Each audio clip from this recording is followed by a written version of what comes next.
দক্ষিণ আমেরিকার দেশ ভেনেজুয়েলার সঙ্গে যুক্তরাষ্ট্রের যুদ্ধ বাঁধতে পারে বলে মনে করেন প্রেসিডেন্ট ডোনাল্ড ট্রাম্প। ভেনেজুয়েলার প্রেসিডেন্ট নিকোলাস মাদুরোর দিন শেষ হয়ে আসছে বলেও মনে করেন তিনি। গতকাল রোববার মার্কিন সংবাদ মাধ্যম সিবিসি টিভি চ্যানেলের এক সাক্ষাৎকার দিয়েছেন প্রেসিডেন্ট ডোনাল্ড ট্রাম্প। ফ্লোরিডা অঙ্গরাজ্যের ট্রাম্পের ব্যক্তিগত বিলাসবহুল প্রাসাদ মার আ লাগোতে হয়েছে এই সাক্ষাৎকার অনুষ্ঠানে তাকে প্রশ্ন করা হয়, ভেনেজুয়েলার সঙ্গে যুক্তরাষ্ট্রের সাম্প্রতিক উত্তেজনা নিকট ভবিষ্যতে যুদ্ধে মোড় নিতে পারে কিনা। জবাবে তিনি বলেন, আমি এমন কিছু ভাবছি না, তবে এটা হতে পারে। এ ব্যাপারে আমি সন্দিহান, কারণ তারা আমাদের সঙ্গে খুব খারাপ আচরণ করছে। দক্ষিণ আমেরিকায় মোট 12টি দেশ আছে, তাদের মধ্যে অন্যতম ভেনেজুয়েলা।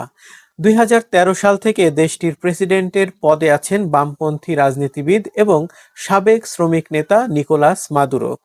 2016 সালের নির্বাচনে জিতে ট্রাম্প যখন প্রথম মেয়াদে যুক্তরাষ্ট্রের প্রেসিডেন্ট হন, তখন থেকেই বিভিন্ন ইস্যুতে নিকোলাস মাদুরার সঙ্গে তার দ্বন্দ্ব শুরু হয়েছিল। 2025 সালের জানুয়ারিতে ট্রাম্প দ্বিতীয় মেয়াদে প্রেসিডেন্ট হওয়ার পর এই দ্বন্দ্ব আরও বেড়েছে। যুক্তরাষ্ট্রের মাদক সমস্যার জন্য সম্প্রতি ভেনেজুয়েলাকে দায়ী করছেন ট্রাম্প। তার অভিযোগ, মেক্সিকো সাগর দিয়ে মাছ ধরা নৌযানের আড়ালে ভেনেজুয়েলা থেকে মাদক ও অবৈধ অভিবাসীরা ঢুকছে যুক্তরাষ্ট্রে। গত কয়েক মাসে মেক্সিকো সাগরে কয়েকটি ভেনেজুয়েলান মাছ ধরা নৌযান লক্ষ্য করে হামলাও চালিয়েছে মার্কিন নৌবাহিনী।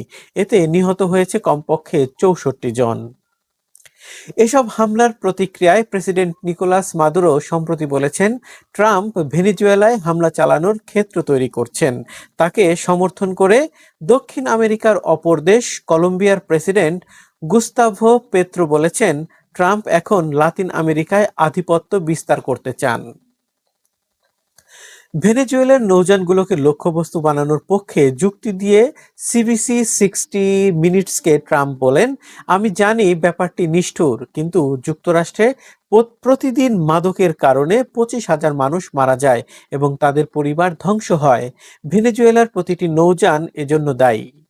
তিনি আরো বলেন, যুক্তরাষ্ট্রের বিশ্বের প্রায় সব দেশ থেকে লোকজন আসার চেষ্টা করে, অনেকে আসেও, দক্ষিণ আমেরিকা থেকেও আসে, কিন্তু ভেনেজুয়েলার ব্যাপারটা আলাদা। তারা খারাপ, কারণ তাদের মধ্যে গ্যাং তৈরির প্রবণতা আছে।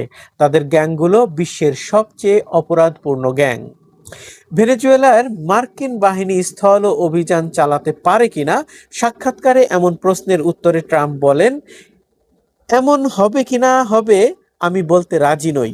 ভেনেজুয়েলার সঙ্গে আমি কি করব, এটা করব না ওটা করব, তা আমি আপনাদের বলবো না।